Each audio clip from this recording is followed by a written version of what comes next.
નમસ્કાર વિદ્યાર્થી મિત્રો, ધોરણ 12 ભૌતિક વિજ્ઞાન ચેપ્ટર નંબર 2 વિદ્યુત સ્થિતિમાન અને કેપેસિટન્સ. અને છેલ્લા વિડીયો લેક્ચરમાં આપણે ધ્રુવીભવનની ઘટના સમજ્યા. બરાબર, ધ્રુવીય અને અધ્રુવીય અણુઓને જ્યારે બાહ્ય વિદ્યુત ક્ષેત્રમાં મૂકવામાં આવે ત્યારે એનું કઈ રીતના ધ્રુવીભવન થાય, એનું પોલરાઇઝેશન કેવું હોય અને એક અચળાંક જે તે માધ્યમની સસેપ્ટિબિલિટી એની વાત કરી હતી. આજે આપણે આગળ આનો બીજો ભાગ, ચેપ્ટરનો બીજો ભાગ કેપેસિટર શરૂ કરવું છે. બરાબર, આપણી પાસે એક પ્યાલો હોય, બરાબર, જેનો ઉપયોગ આપણે પાણી ભરવા માટે કરીએ. એમાં આપણે પાણી રેડીએ. ચાલો, નળ શરૂ કર્યો, પ્યાલાને નીચે રાખ્યો તો એ પાણીનો સંગ્રહ કરે. બરાબર, નળ સતત શરૂ છે એટલે પ્યાલો ભરાતો જવાનો. ક્યાં સુધી ભરશે એ પાણી? એમાં ક્યાં સુધી સંગ્રહ કરી શકશે? તો કે જ્યાં સુધી એની ઉપરની ધાર સુધી પાણી ન આવે ત્યાં સુધી. હજી નળ શરૂ રાખું તો પાણી આવશે પણ પ્યાલામાંથી ઢોળાઈ જવાનું છે.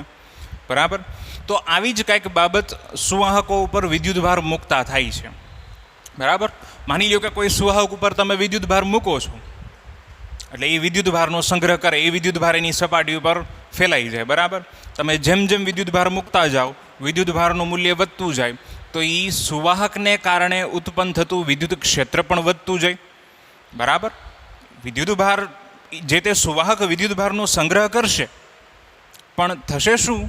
તો કે જેમ જેમ વિદ્યુતભાર વધ્યો એમ સ્થિતિમાન અને વિદ્યુત ક્ષેત્ર, સુવાહક દ્વારા ઉત્પન્ન થતું સ્થિતિમાન અને ક્ષેત્ર શું થવાનું? વધતું જવાનું. પછી એક સમય એવો આવશે કે ક્ષેત્ર એટલું બધું પ્રબળ બની જાય, એટલે કે એની ઉપર એટલો બધો વિદ્યુતભાર આવી જાય કે પછી હવે વધારાનો એકય વિદ્યુતભાર એ સુવાહક ઉપર રહી શકશે નહીં. તમે જેવો એ વિદ્યુતભાર એ સપાટી ઉપર મૂકો, વિદ્યુતભાર ઢોળાઈ જાય. અહીંયા ઢોળાઈ જાય એટલે તો કે એ આજુબાજુની હવાનું આયનીકરણ કરી નાખે. બરાબર, એટલે લીક થઈ ગયો વિદ્યુતભાર, એના ઉપરથી શું થઈ ગયો? લીક થઈ ગયો એવું આપણે કહીએ. તો આમ કોઈ પણ સુવાહકને વિદ્યુતભારના સંગ્રહ કરવાની ક્ષમતા હોય. બરાબર, તો એ ક્ષમતા, એ સુવાહકને વિદ્યુતભાર સંગ્રહ કરવાની જે ક્ષમતા છે, એ ક્ષમતાને જ આપણે એની કેપેસિટી એટલે કે કેપેસિટન્સ કહીએ છીએ.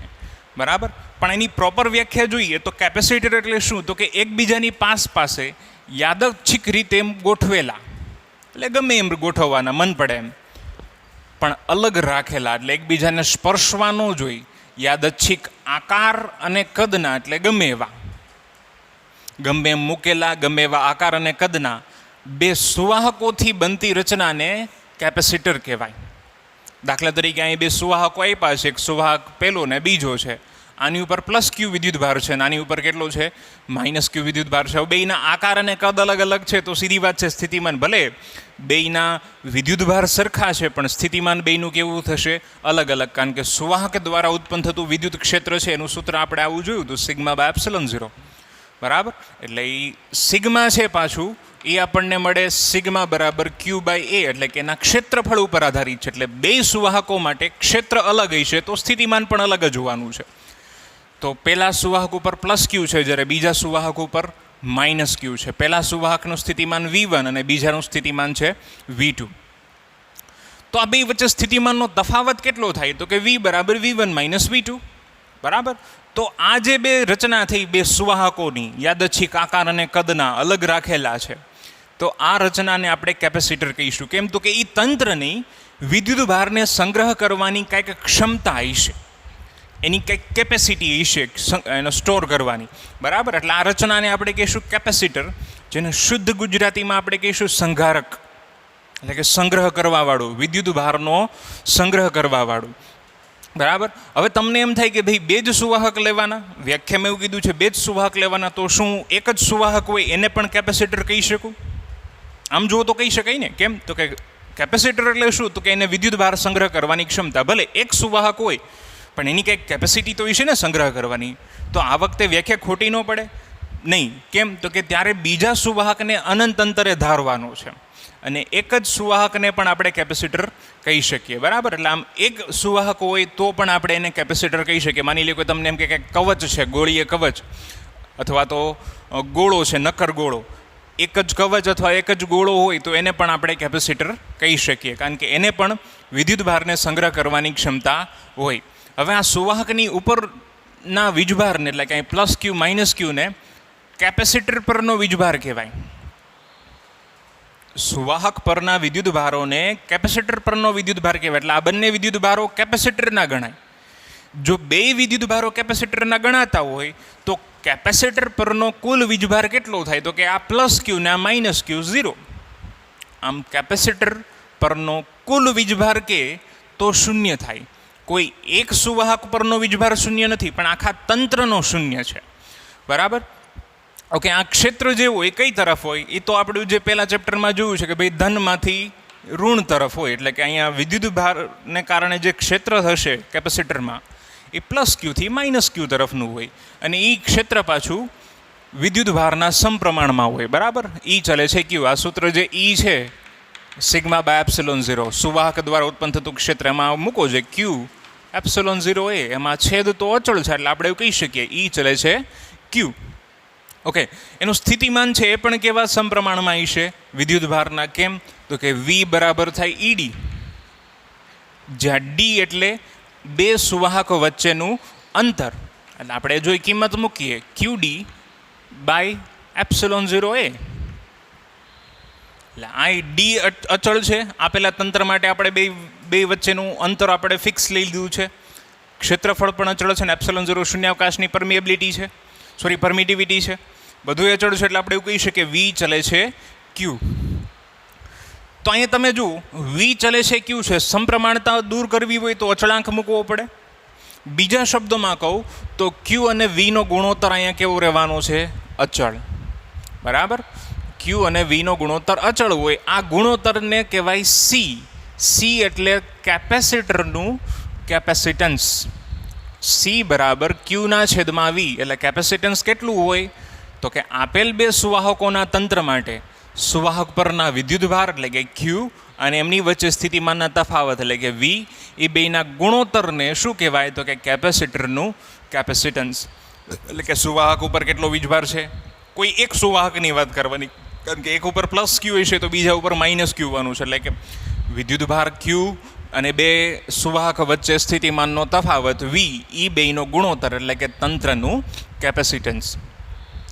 હવે ગુણોત્તર તો અચળ છે એટલે ક્યુ બદલાશે તો વી બદલાવાનું જ છે. સીધી વાત છે. અહીં જોઈએ તો જો વિદ્યુતભાર વધારું તો સ્થિતિમાન વધવાનું છે, એનાથી ઊંધું જો વિદ્યુતભાર ઘટાડું તો સ્થિતિમાન ઘટવાનું છે. એટલે ગુણોત્તર તો અચળ રહેવાનું છે. એટલે આપણે એવું કહી શકીએ કે ભાઈ કોઈ પણ તંત્રનું જે કેપેસિટન્સ છે એ વિદ્યુતભાર કે પછી સ્થિતિમાન ઉપર આધારિત નથી. બરાબર? કોઈ પણ તંત્રનું કેપેસિટન્સ વિદ્યુતભાર કે સ્થિતિમાન ઉપર આધારિત નથી, વી અને ક્યુ ઉપર આધારિત નથી. તો કોની ઉપર આધારિત છે? તો કે માધ્યમ ક્યુ છે, શૂન્યાવકાશ અચળાંક. આપણે આને અચળાંક કીધું હતું, પણ આપણે કોઈ માધ્યમ બદલીએ તો એની પરમિટિવિટી બદલાઈ જાય. એટલે કે માધ્યમ ક્યુ છે એની ઉપર છે. બે સુવાહકો વચ્ચે અંતર કેટલું છે? સુવાહકોનું પરિમાણ એટલે કે ક્ષેત્રફળ અથવા તો કદ કેટલું છે? બરાબર? આમ કોઈ કેપેસિટરનું કેપેસિટન્સ વિદ્યુતભાર, તેના ઉપરના વિદ્યુતભાર કે પછી તેમની વચ્ચેના સ્થિતિમાનના તફાવત ઉપર આધારિત નથી, પરંતુ સુવાહકોનું પરિમાણ કેટલું છે, ક્ષેત્રફળ કેટલું છે, કદ કેટલું છે, સુવાહકો વચ્ચેના અંતર ઉપર આધારિત છે. બે સુવાહક વચ્ચે અંતર કેટલું છે અને એની વચ્ચેના માધ્યમ ઉપર છે. ડાયલેક્ટ્રિક છે, બરાબર, કે બીજું કોઈ ધ્રુવીય અધ્રુવીયમાં ડાયલેક્ટ્રિકના જે પ્રકારો જો એમાંથી ક્યુ છે એના ઉપર આધારિત છે. એનો એસઆઈ યુનિટ જુઓ તો વિદ્યુતભારનો એકમ થાય કુલમ, સ્થિતિમાનનો થાય વોલ્ટ, કુલમ પર વોલ્ટ. પણ માઇકલ ફેરેડે, બરાબર, વૈજ્ઞાનિક, એના નામની યાદમાં બીજો એકમ છે આપણે ફેરેડે છે, જેની સંજ્ઞા છે કેપિટલ એફ. એનું પારિમાણિક સૂત્ર જોઈએ તો 1242 ml m-1 l-2 T4A2. બરાબર? પહેલા બે પ્લસ ને છેલ્લા, પહેલા બે માઇનસ ને છેલ્લા બે પ્લસ. હવે કેપેસિટરની સંજ્ઞા છે આવી રીતની, બે સમાન પ્લેટો રાખવાની છે. આ સમાંતર પ્લેટ કેપેસિટર, આ બે પ્લેટો. બેટરીમાં આપણે એક એનોડ માટે મોટી રાખીએ ને કેથોડ માટે નાની રાખીએ ને, આવું જો હોય તો બેટરી. પણ જો બે પ્લેટો એક સરખી લંબાઈની દોરો તો એ કેપેસિટર. એટલે આ એની સંજ્ઞા છે. હવે એમાં બે પ્રકાર હોય, કાં તો ફિક્સ હોય, કાં તો વેરિયેબલ એટલે કે ચલ મૂલ્યવાળું હોય. બરાબર? આપણે પંખાની ઉપર જે ઓલો ડટ્ટો હોય એ ફિક્સ હોય, એનું મૂલ્ય બદલાય નહીં, તો એના માટેની સંજ્ઞા આવી છે. પણ રેડિયોમાં ટ્યુનિંગ માટે જે વપરાય બરાબર. રેડિયો કે કોઈ જૂના ટીવીની વાત કરો તો એની ચેનલ મેળવવામાં જે કેપેસિટર વપરાય એ વેરિયેબલ હોય, ચલ મૂલ્યવાળું હોય, તો એની સંજ્ઞા આવી છે.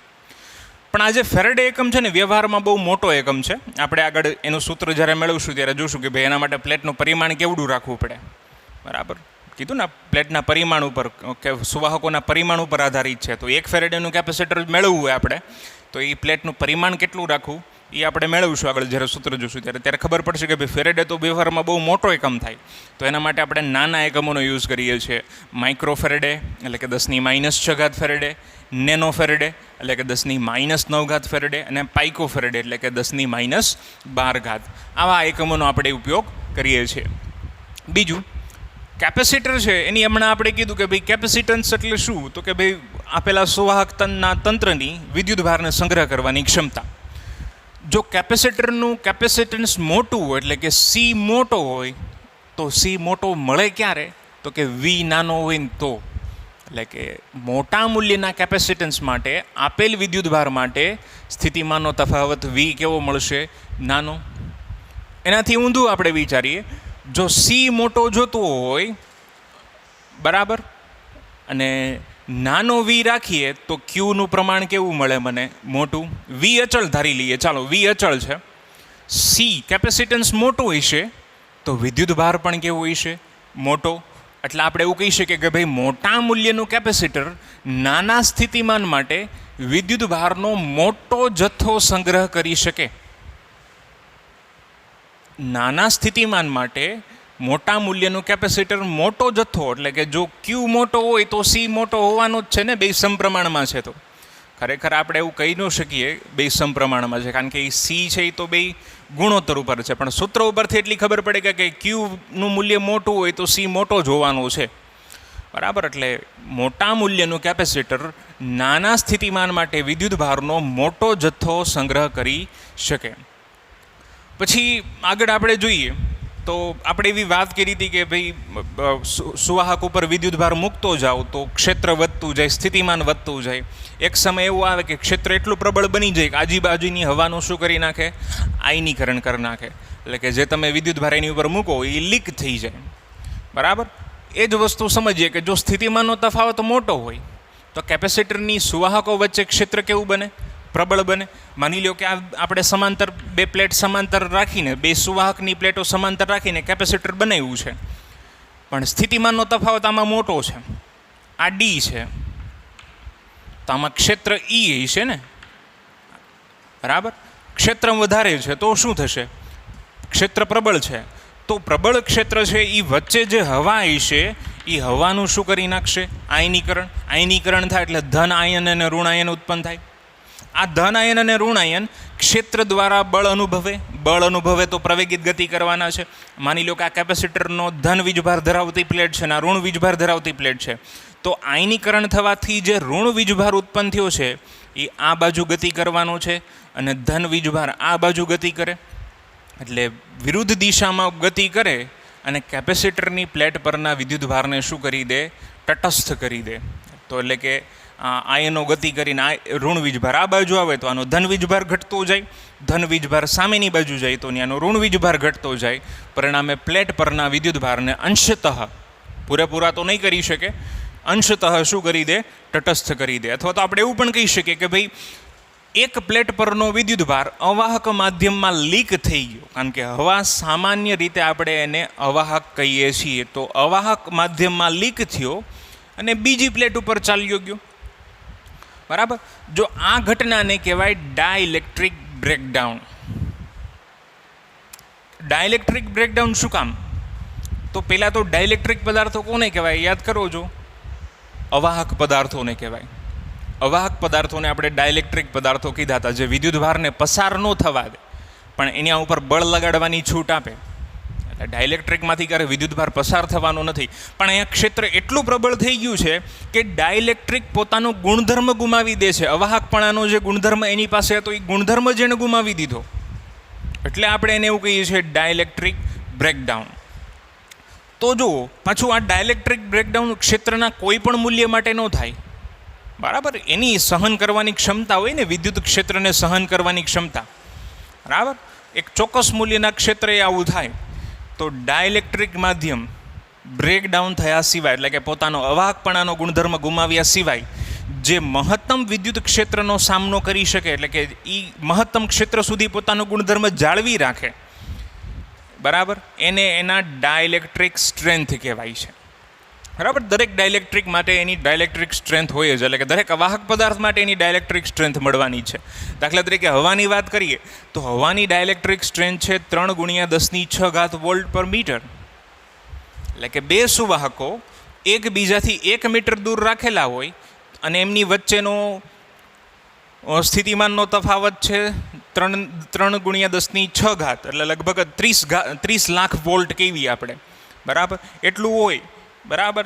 તો ત્યારે એ પોતાનો ગુણધર્મ ગુમાવે. અથવા તો 3×10⁸ વોલ્ટ પર મીટર હોય તો આપણે એને 30 કરોડ કહીશું ને, આપણે 300 કરોડ વોલ્ટ પર સેન્ટીમીટર, એટલે કે બે પ્લેટો એકબીજાથી 1 સેન્ટીમીટર દૂર રાખેલી હોય, બરાબર, તો 300 કરોડ વોલ્ટ સ્થિતિમાન એ પોતાનો ગુણધર્મ શું કરી દે, ગુમાવે. આ બંને કિંમતો યાદ રાખશું, કારણ કે MCQમાં હોઈ શકે. 2020માં પૂછાઈ ગયેલું છે એક MCQના સ્વરૂપમાં, બરાબર. તો આ આપણે આજે આખા કેપેસિટરની વાત કરી છે.